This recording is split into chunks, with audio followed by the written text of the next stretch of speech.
Okay.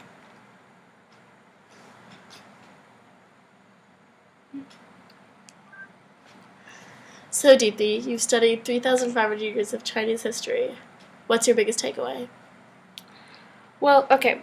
So my biggest takeaway comes from the beginning of the history, from the Shu Jing, um, in which one of the emperors, they've been fighting this tribe on the border of China for many years, and it's really gotten nowhere because they've just been fighting and nothing's happened.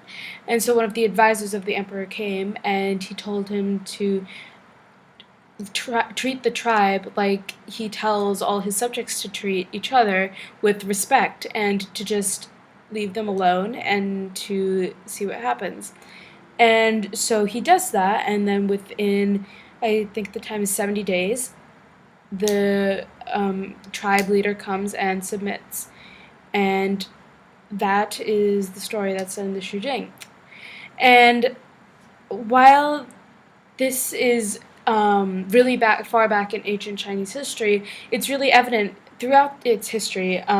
Like, you can see it all the way in the Ming Dynasty, where during the Ming voyages, the emperor sets up this tribute system, and this tribute system basically, while not intending to do so, it set up this sphere of influence, because when they came to trade with China, they used these ceremonial rituals to extend respect.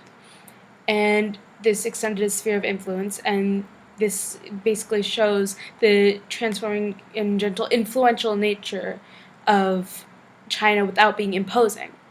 And the same thing happened during the Qing dynasty with the Qianlong emperor, when he had also continued this tributary system throughout, and the king of Java actually asked him if he would register his lands within the Chinese registers, so that, because they were just so impressed by the Chinese ruler that they thought it was safer. Wow.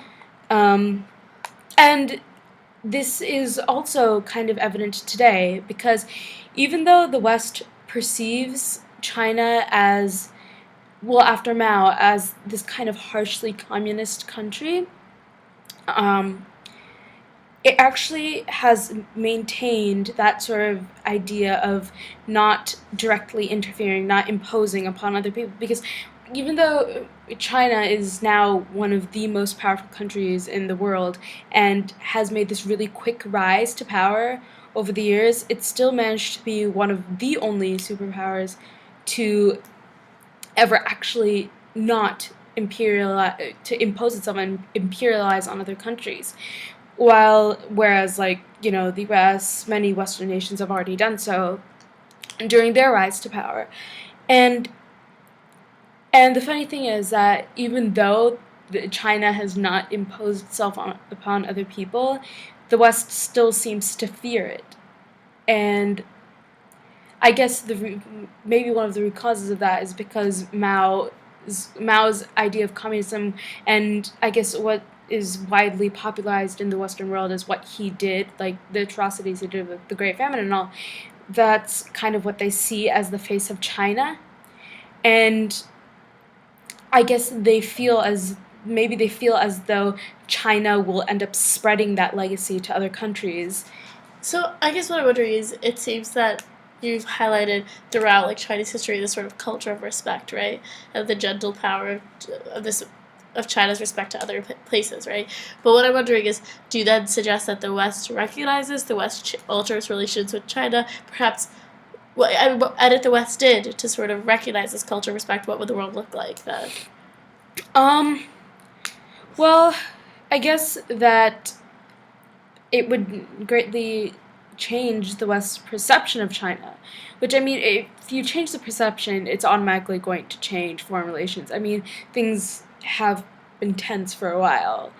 Um, but if the Western world comes to see China as something that, which it still is today, as something that does not impose itself on other people, it it does what it says it does. It kind of leads by example, I suppose you could say, through this transforming influence. So I guess what I'm wondering more importantly, perhaps, like, rather than recognizing this sort of altering their perception of China, what if the West, or let's just take a country, the U.S., were to adopt China's way, China's approach?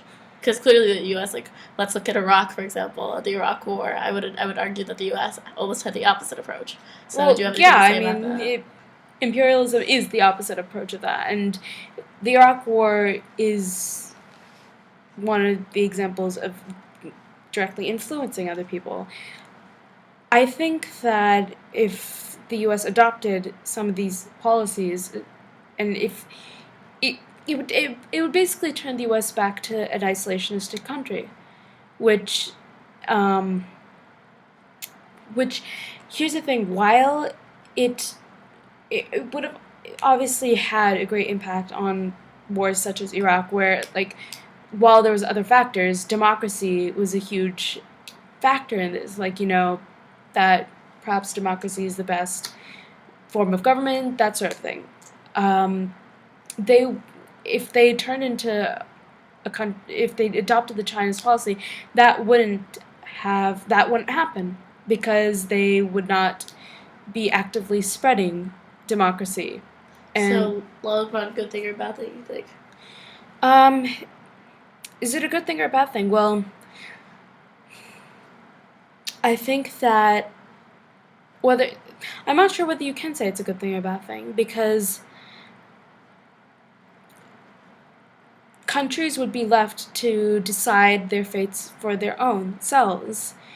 It would return to a policy of self-determination instead of another country coming in and telling telling someone what to do, which inherently, personally, I actually probably do think that that is a good thing, that a country should decide for itself what it should do.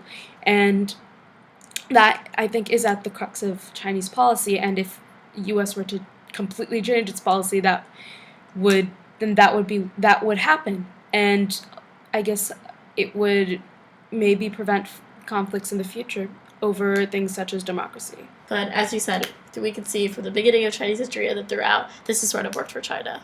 It has, and it still continues today through the fact that it's one of the greatest economic powers in the world, and yet it achieved its power not through its huge military might or through imposing itself and imperializing rapidly throughout Asia, but rather just that it brought itself up and it has drawn others to it through this idea of respecting others' rule, others' privacy, not trying to change them, and just doing things for themselves, and that has influenced the other countries to want to come to them. Okay, well, thank you, Deepti. Something for Obama, the U.S., and perhaps the Western world at large to consider.